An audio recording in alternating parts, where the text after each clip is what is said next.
Good morning प्यारे बच्चों। आज डेट 19 सितंबर और मैं हूं आपकी एजुकेटर पूर्णिमा। हम करेंगे वर्कशीट नंबर 33। सब्जेक्ट आपका सामाजिक विज्ञान में इतिहास का चैप्टर चल रहा है, यूरोप में राष्ट्रवाद, कक्षा आपकी 10वीं। तो बच्चों 1815 हम ये तो जान ही चुके हैं कि यूरोप में राष्ट्रवाद की शुरुआत किस तरीके से हुई थी। फिर हमने नेपोलियन कोड के बारे में भी जाना था। ठीक है, अब हमने पिछले लेक्चर में कहा था कि हम पढ़ेंगे वियना संधि के बारे में। ठीक है, तो पहले जानते हैं कि हुआ क्या। 1815 के उपरांत यूरोप में दोबारा रूढ़िवाद आया। ठीक है, 1815 में नेपोलियन की हार के बाद यूरोप की सरकारों का झुकाव दोबारा से अपना जो पहले वाला रूढ़िवाद का जो सिस्टम था उसी की तरफ बढ़ गया।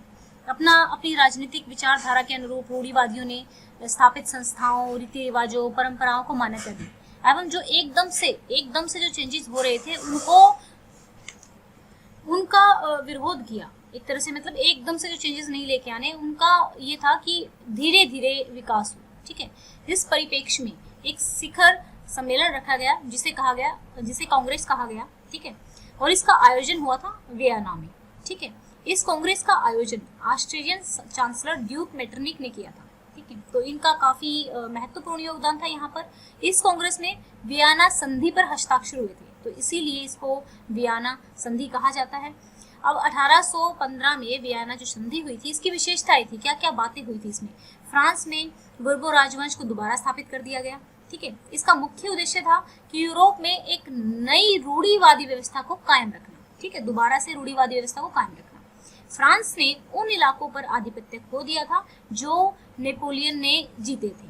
फ्रांस के सीमा विस्तार पर रोक लगाने के लिए कि ताकि और सीमा विस्तार ना हो, तो नए राज्यों की स्थापना कर दी गई थी। ठीक है, ड्यूक मेटरनिक, इनका जन्म हुआ था 15 मई 1773 को। वे ऑस्ट्रिया के चांसलर थे।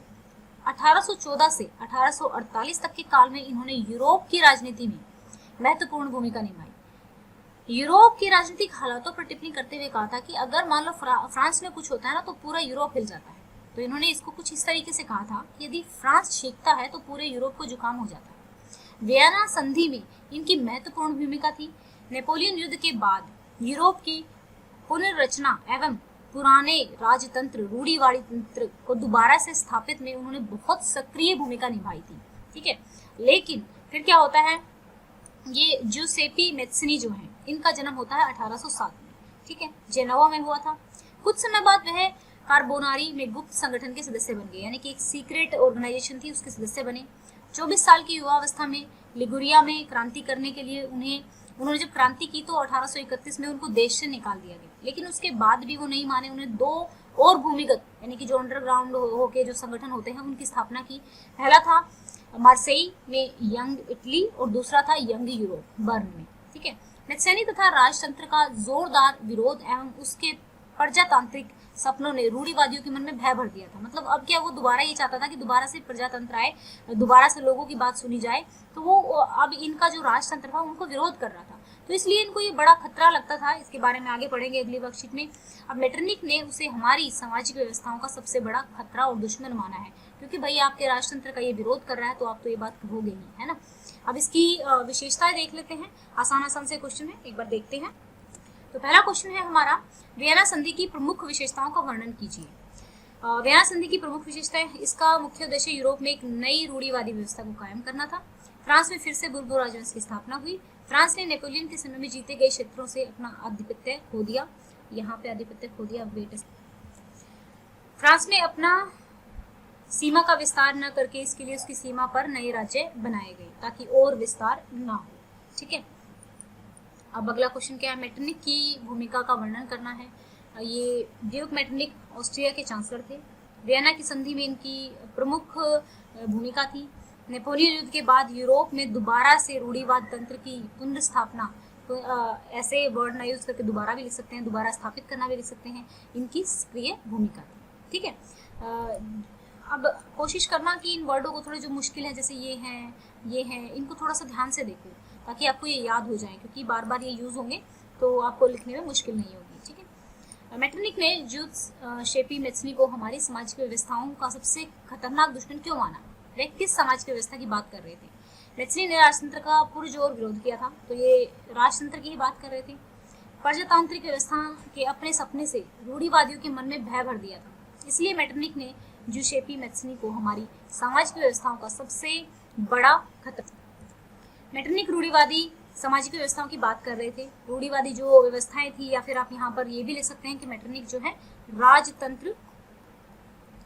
राजतंत्र लिखना चाहो तो वैसे ये बिल्कुल ठीक है, राजतंत्र सामाजिक व्यवस्था की बात कर रहे थे। रूढ़िवाद की जगह ये भी लिख सकते हो, या फिर दोनों भी लिख सकते हो, कोई प्रॉब्लम नहीं है, ठीक है।